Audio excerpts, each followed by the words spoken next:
नमस्कार दोस्तों, आपका स्वागत है YouTube चैनल लोकतंत्र में।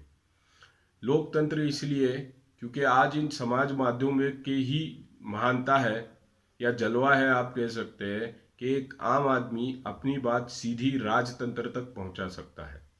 आज मैं बात करूंगा किसान आंदोलन के बारे में, और ये बात करते हुए मैं ये नहीं आपको बताना चाह रहा हूँ कि ये सही है या गलत है, या क्या होना चाहिए क्या नहीं होना चाहिए। मेरी कोशिश ये है कि बहुत बार जब हम इस तरीके के आंदोलन देखते हैं तो हमको जो कहा जाता है, हमको जो बताया जाता है वो ज़्यादातर भावनात्मक तौर पे होता है।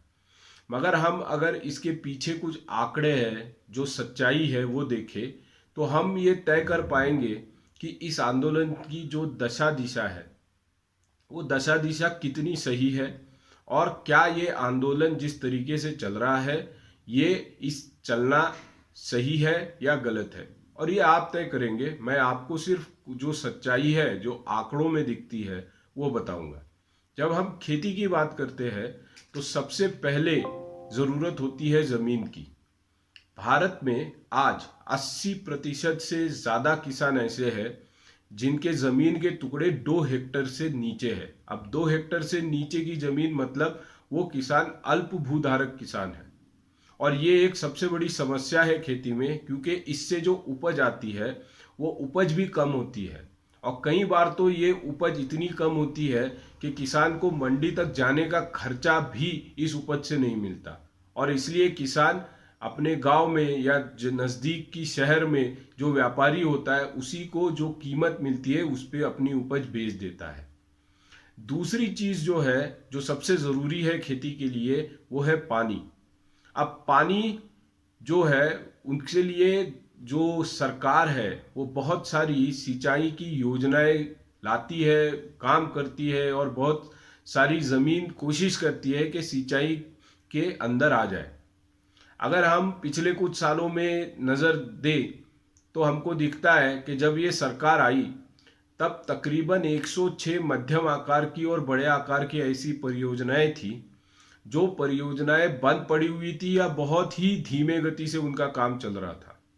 तो इस सरकार ने एक योजना बनाई और इन सारे कामों को जल्द गति से करने की ठानी, गति दी भी। क्योंकि अगर आज हम वाटर मिनिस्ट्री जो है, जल मंत्रालय, उसका जो डैशबोर्ड है, डेटा जहां दिखता है, वहां जाके देखें तो पता चलता है कि 106 में से 44 परियोजनाएं पूरी हो चुकी है, 62 का काम चल रहा है। मतलब तकरीबन आप ये मान के चलिए 40% से ज्यादा, 50% से थोड़ा कम ये परियोजनाएं पिछले 5 साल 6 साल में पूरी कर चुकी है ये गवर्नमेंट।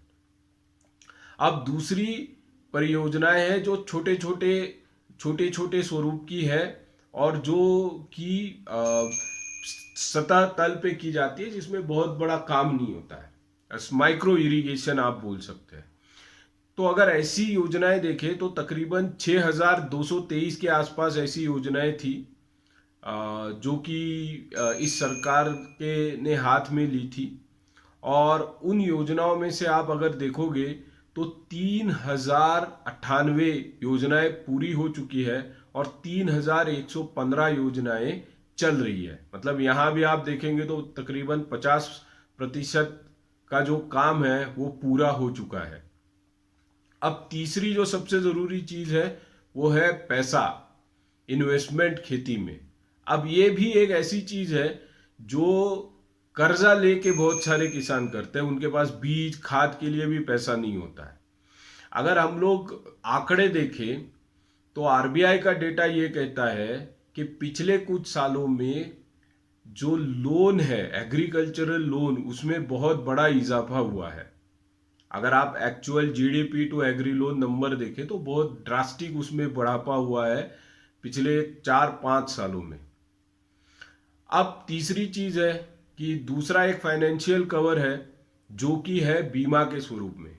तो ऐसा नहीं है कि पिछली गवर्नमेंट में यूपीए जिसे हम जानते हैं बीमा की योजना नहीं थी, उनकी भी एक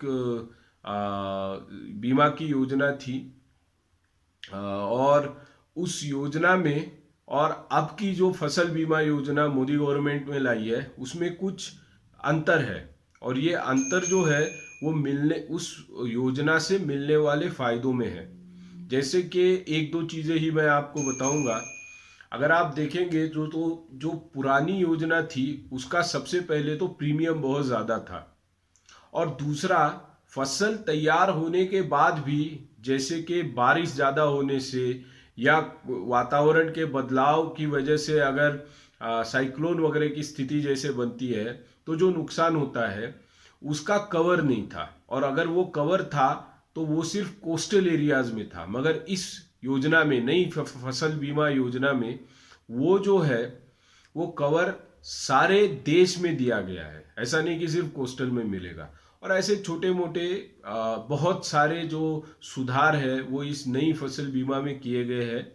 और अगर हम इस फसल बीमा का फायदा कितने लोगों तक पहुंचा है ये आंकड़ा भी देखेंगे तो हमें पता चलता है कि पिछले 5 साल में इस फसल बीमा के अंदर जिन जिन किसानों ने रजिस्टर किया वो आंकड़ा भी बड़ा है, और इस फसल बीमा की तहत जिन जिन लोगों को अपनी नुकसान की भरपाई मिली है वो भी आंकड़ा बहुत है। तकरीबन आप मान के चलिए कि 15-16 में तकरीबन 3 करोड़ लोगों को इसका फायदा मिला है। वहीं 16-17 में वो 1.5 करोड़ थे। फिर आप आएंगे 18-19 में तो 2 करोड़ किसानों को इसका फायदा मिला है। तो कुल मिला के ये योजना का विस्तार बहुत बड़ा है इस नए गवर्नमेंट में अगर हम देखें। अब तीसरी चीज है खाद। और हम सब जानते थे कि यूरिया के लिए कुछ साल पहले क्या हालत होती थी यूपीए के गवर्नमेंट में। एनडीए के गवर्नमेंट में इस पर ठीक ठाक काम हुआ है और तेज गति से काम हुआ है। और क्योंकि इस गवर्नमेंट ने नीम कोटिंग यूरिया की बात की और यूरिया को नीम कोटेड किया, तो अब इसका जो ब्लैक मार्केटिंग, कालाबाजारी थी इसकी, वो कम हो गई। कम क्या, नहीं रही। और इस वजह से किसान के लिए भी यूरिया मिलना आसान हो गया। लाठियाँ नहीं चलती है और बहुत सारी जगहों पे यूरिया मिल जाता है। हाँ, कभी ट्रांसपोर्ट का इशू रहा, ये रहा, तो 350 की बोरी 400 450 में मिलती है।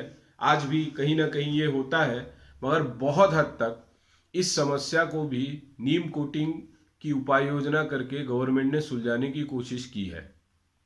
अब हम देखते हैं कि किसान जमीन जोतता है, पानी देता है, खाद डालता है, बीमा लेता है, पैसा लगाता है, फिर उसकी फसल आती है तो फसलों को मिलने वाला मुआवजा। अब कुछ 23 ऐसी फसलें हैं जिसको सरकार तय करती है कि न्यूनतम मूल्य क्या होगा जिस पे ये फसलें खरीदी जाएगी। और आजकल जो हर कोई बोल रहा है एमएसपी एमएसपी, तो वही है न्यूनतम मूल्य, मिनिमम सपोर्ट प्राइस। इस प्राइस के नीचे उस एग्रीकल्चरल प्रोड्यूस को आप खरीद नहीं सकते, सरकार उसके नीचे नहीं खरीदती है। ठीक है, तो 23 कमोडिटीज है जिनको ये मूल्य मिलता है। मगर इसमें एक चीज है, इन 23 को भले मूल्य मिलता हो मगर जो सरकार खरीदती है वो सबसे ज्यादा खरीद होती है चावल की और गेहूं की। मतलब आप मान के चलिए सरकार बोल रही है अगर हमने 768 लाख टन खरीद लिया है तो उसमें से 70% से ज्यादा की खरीद जो है ये इन दो अनाज में होती है, गेहूं और चावल। और अगर इनकी एमएसपी पे हम लोग ध्यान दें, गेहूं और चावल की, तो आपको पता चलेगा कि तकरीबन हर सरकार में, यूपीए हो, एनडीए हो, इन दोनों ने इसको बढ़ाते हुए ही रखा है। कोई ऐसी सरकार नहीं है जिसमें किसी साल एमएसपी को कम किया हो। अब ये बढ़ोतरी थोड़ी ज़्यादा थोड़ी कम हो सकती है। अगर आप देखें तो यूपीए में ये बढ़ोतरी 27% की होगी तो एनडीए में ये बढ़ोतरी 25% की होगी। बस यही फर्क है, 4% है या 3% है। मगर ये है कि किसी ने इसको नीचे नहीं लाया, हर साल इसमें इजाफा ही किया है। अब ये देखते हैं कि ये जो खरीद होती है धान मतलब चावल और गेहूं की, वो कितनी की है सरकारों ने अब तक। तो अगर हम लोग 2011-12 से लेके 20-21 का डेटा देखेंगे तो आपको पता चलेगा कि जो धान की मतलब चावल की जो खरीद है या वीट की जो खरीद है वो कितनी है। अगर हम पहले देखते हैं गेहूं की खरीद तो कभी कम कभी ज़्यादा, मगर ये है कि ला यूपी और एनडीए में तकरीबन तकरीबन उसी तरीके से गेहूं की खरीद हुई है।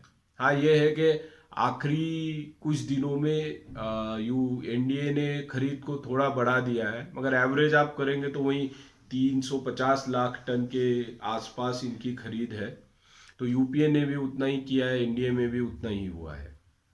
मगर अगर आप धान को यानी चावल को देखेंगे तो आपको पता चलेगा कि हाँ, यूपीए के वक्त चावल की खरीद कम थी, और जब से एनडीए आई है तब से हर साल उन्होंने चावल खरीदने में बढ़ोतरी ही की है। अब तो अगर इनमें हम कंपैरिजन करें तो वीट में मतलब गेहूं में दोनों गवर्नमेंट का परफॉर्मेंस वैसा ही है, चावल में एनडीए थोड़ा बेहतर कर रहा है। इसके बाद हम देखते हैं कि एक और योजना इस गवर्नमेंट में लाई जिसका नाम था किसान सम्मान निधि। तो ये योजना मिलती है, और अगर हम डेटा देखें जो किसान सम्मान निधि का पोर्टल है उसमें, तो अब तक तकरीबन 8.5 करोड़ 9 करोड़ लोगों को आखिरी किस्त तक इस योजना की मिल चुकी है। ये साल में 6,000 रुपया है। तो तकरीबन तकरीबन अब तक 1 लाख करोड़ के आसपास की राशि गवर्नमेंट किसानों के अकाउंट में डाल चुका है, और एक्चुअल बेनिफिट 9 करोड़ के आसपास किसान ले चुके हैं। तो इसका मतलब ये है कि ये एक एडिशनल बेनिफिट इस नई सरकार ने दिया है।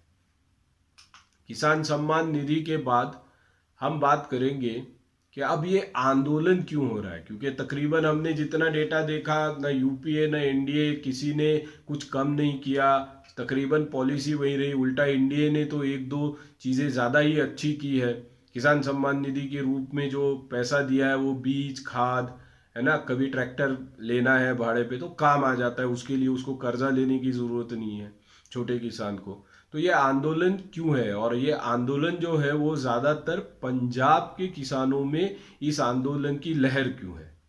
तो अगर हम पंजाब को देखेंगे तो आपको दिखाई देगा कि पंजाब में जितना भी उपज होती है उसमें गेहूं और चावल की उपज सबसे ज़्यादा होती है। मतलब 3,400 लाख टन का गेहूं होता है और 3,000 लाख टन के आसपास का चावल होता है।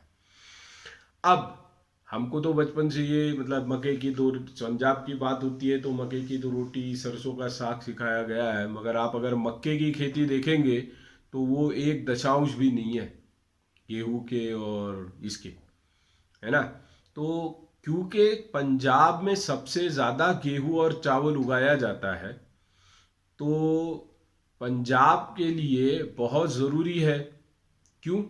क्योंकि अगर हम लोग देखें तो गेहूं और चावल ही ज़्यादा खरीदती है गवर्नमेंट, और गेहूं और चावल की गवर्नमेंट ने कितनी खरीदारी की है पिछले 5 सालों में। तो अगर हम इंडिया का परफॉर्मेंस देखें 16-17 से लेके आगे 5 साल, तो तकरीबन 16-17 में जितना चावल उगाया गया उसका 24% जो है वो गवर्नमेंट ने खरीदा था, और वहीं 2020-21 आते आते गवर्नमेंट ने अपनी हिस्सेदारी 10% से बढ़ा के 34% कर दी। तो मतलब 16-17 में अगर 922 लाख टन चावल उगा था, तो गवर्नमेंट ने एफसीआई के थ्रू और अन्य एजेंसियों के थ्रू उसका 24% यानी कि 229 लाख टन चावल खरीदा था।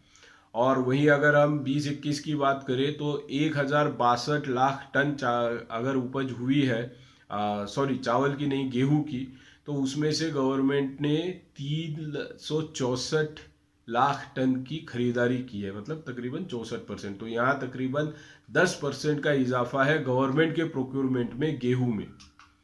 अगर हम लोग बात करेंगे अगर चावल की, तो 15-16 में 1,044 लाख टन चावल आया था, उपज आई थी, और उसमें से 342 लाख टन चावल गवर्नमेंट ने खरीदा था एमएसपी पे, तो 32% आता है।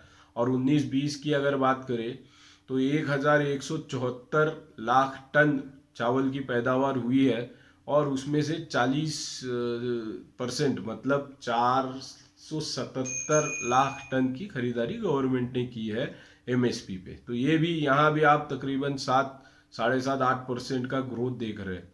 और यही दो धान है यही दो हमारे उपज है जो सबसे ज़्यादा गवर्नमेंट खरीदती है एमएसपी पे। अब देखते हैं हम लोग कि ये जो खरीदारी धान की और गेहूं की हो रही है, उसमें हर एक स्टेट जो ज़्यादा धान या चावल उगाता है उसमें से कैसे खरीदारी की जाती है। अगर हम बात करें कि वीट प्रोडक्शन क्या रहा है और उसका प्रोक्यूरमेंट स्टेट वाइज कैसा है, तो पंजाब ने जो 2017-18 है उसमें 178 लाख टन का गेहूं पैदा किया और गवर्नमेंट ने 71% गेहूं खरीदा है एमएसपी पे। मध्य प्रदेश ने 159 लाख टन गेहूं की उपज की, मगर गवर्नमेंट ने सिर्फ 45% ही गेहूं मध्य प्रदेश का खरीदा है एमएसपी पे। हरियाणा में 107 लाख टन की पैदावार हुई और उस वहाँ से 81% गेहूं गवर्नमेंट ने खरीदा है। और अगर हम देखेंगे ये 17-18, 18-19 और 19-20 के लिए, तो आपको पता चलेगा कि तकरीबन पंजाब हरियाणा से हर साल जितना गेहूं पिछले 3-4 सालों में आया उसका 70% गेहूं गवर्नमेंट खरीद रही है एमएसपी पे। ये तो गेहूं की बात हुई। अब जरा चावल के चलते हैं। अगर चावल की बात करें तो 17-18 में तेलंगाना सबसे ज़्यादा चावल खरीदा गया। जितना तेलंगाना ने पैदा किया उसका 97% खरीदा गया, 57% खरीदा गया। पंजाब का 88% चावल गवर्नमेंट ने खरीद लिया। हरियाणा का 88% चावल गवर्नमेंट ने खरीद लिया। अब आप नीचे आएंगे तो असम कुछ नहीं खरीदा, 0.6% खरीदा। तमिलनाडु में 15% है, महाराष्ट्र में 6% है। और वहीं अगर 18-19 में देखेंगे तो वही स्थिति है। तेलंगाना का परसेंटेज ज़्यादा है, पंजाब का परसेंटेज ज़्यादा है, हरियाणा का परसेंटेज ज़्यादा है। वहीं हम 19-20 में देखेंगे तो वही है। मतलब क्या है, पंजाब हरियाणा से 80-85% से ज़्यादा पैदावार चावल की गवर्नमेंट ने प्रोक्योर की है एमएसपी पे। अब देखते हैं कि ये जो प्रोक्यूरमेंट होती है उस प्रोक्यूरमेंट को कैसे किया जाता है। एफसीआई होती है मेन एजेंसी, मगर इसमें दो तरीके से होता है। एक होता है कि सेंट्रल एजेंसी एफसीआई करेगी, दूसरा डिसेंट्रलाइज होता है जहां स्टेट ही खरीदती है, स्टेट ही उसको स्टोर करती है और स्टेट ही उसको डिस्ट्रीब्यूट करती है। तो अगर हम 13-14 से आगे पिछले 5-7 साल का देखें कि कैसे प्रोक्यूरमेंट हुआ है, तो आप देख पाएंगे कि तकरीबन 80% से ऊपर और लास्ट में तो 95-95% से ऊपर खरीदारी जो हो रही है चावल की वो स्टेट एजेंसी द्वारा हो रही। मतलब राज्य सरकार के थ्रू ये खरीदारी सेंट्रल गवर्नमेंट कर रहा है। सिंपल भाषा में राज्य सरकार खरीद रहा है, राज्य सरकार इसको स्टोर कर रहा है और राज्य सरकार ही इसको डिस्ट्रीब्यूट भी कर रहा है। और इसका जो एमएसपी है वो सेंट्रल गवर्नमेंट राज्य सरकारों को दे रहा है। ये एक आसान भाषा में समझने के लिए है, ठीक है। अगर गेहूं की स्थिति हम देखें तो स्थिति कुछ बदलती नहीं है, यही है। 90% के आसपास भी गेहूं की भी जो प्रोक्यूरमेंट है वो स्टेट एजेंसियों द्वारा की जाती है। मतलब राज्य सरकार खरीदती है, राज्य सरकार इसको गोडाउन में स्टोर करती है और राज्य सरकार ही इसको डिस्ट्रीब्यूट करती है 90% तक। और इसका जो पैसा आता है एमएसपी का वो सेंट्रल गवर्नमेंट से आता है। अब हमने देखा कि चावल और गेहूं की सबसे ज्यादा खरीदारी होती है और ये खरीदारी में पंजाब हरियाणा सबसे ऊपर है, जहां से 70% तक गेहूं और 85% तक चावल हर साल गवर्नमेंट एमएसपी पे खरीद रही है। और खरीद कैसे रही है, स्टेट गवर्नमेंट ज़्यादा खरीद रही है वनस्पति की, आपका सेंट्रल एजेंसी खरीदे। अब सोचने वाली बात यह है, तो ये झगड़ा किस चीज़ का है क्या ये झगड़ा स्टेट एजेंसियों का जो एकाधिकार है एमएसपी पे खरीदने का, वो जाने का है। और क्योंकि ये एकाधिकार स्टेट एजेंसी का, क्योंकि इसका पैसा तो सीधा सेंट्रल से आ रहा है ना एमएसपी पे, और ये खरीदारी जब स्टेट एजेंसियां कर रही है तो ये एपीएमसी मार्केट थ्रू कर रही है। तो तकरीबन तकरीबन अलग अलग रिपोर्ट आप देखें तो 4,000 करोड़ से 1,600 करोड़ का कमीशन बन रहा है यहाँ एपीएमसी में। तो क्या ये सही में झगड़ा है कि किसान को एमएसपी मिलना चाहिए, या ये झगड़ा है कि हमारी जो एकाधिकार शाही है, हमको जो खुली छूट है आज ये 1,600 करोड़ रुपया कमाने की, वो छूट चली जाएगी? क्योंकि किसान को एमएसपी से ज्यादा या कम आज भी बेच रहा है वो। ऐसा नहीं है कि हर किसान एमएसपी पे बेच रहा है। अगर आपको आंकड़ा पता चले तो आप चौंक जाएंगे। पूरे भारत में जितने किसान हैं उसका सिर्फ 6% लोग एमएसपी का फायदा उठा रहे हैं, क्योंकि बाकी उत्पादों पे एमएसपी है ही नहीं। आम उगाने वाला किसान है, सब्जी उगाने वाला किसान है, टमाटर है, आलू है, प्याज है, इन किसी पे एमएसपी नहीं है। तो ये 2-3 स्टेट के किसान जिनकी 70-80% फसल ही है गेहूं और चावल, और क्योंकि उस पे गवर्नमेंट 80 और 70% खरीद भी रही है एमएसपी पे, और उसमें भी ज्यादातर खरीद स्टेट गवर्नमेंट के थ्रू हो रही है, ताकि राज्यों को पूरी खुली छूट मिल रही है कि प्रोक्योर करो, उसका आप ही उसका डिस्ट्रीब्यूशन करो। तो क्या इस एकाधिकार शाही को ध्वस्त होते हुए देख के आंदोलन हो रहा है? क्योंकि आम किसान जो महाराष्ट्र में जैसे है कि 6%, 7%, 15%, तमिलनाडु का 15% एमएसपी पे, तो बचा हुआ बेच कर रहा है, कहीं और बेच रहा है, उसको क्या लेना देना है फिर इस आंदोलन से? और इसीलिए आप देख रहे होंगे कि बहुत जो वेस्ट और नीचे नीचे जैसे आप आते जाएंगे, गुजरात राजस्थान के नीचे जैसे आप आएंगे, आंदोलन की हवा बहुत नहीं है, या तो नहीं ही है।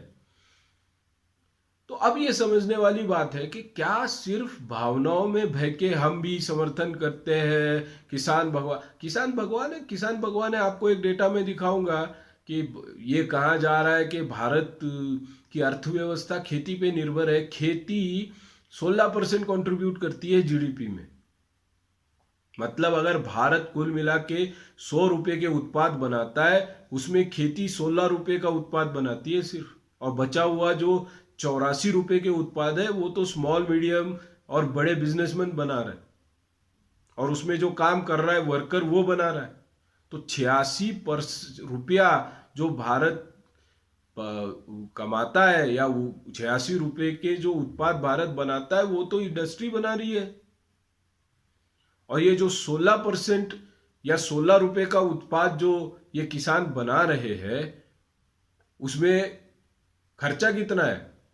गवर्नमेंट चिल्ला चिल्ला के कह रही है कि 5-6 लाख करोड़ का तो हमने अनाज खरीद लिया, 1-1.5 लाख रुपए का हमने सब्सिडी दे दिया।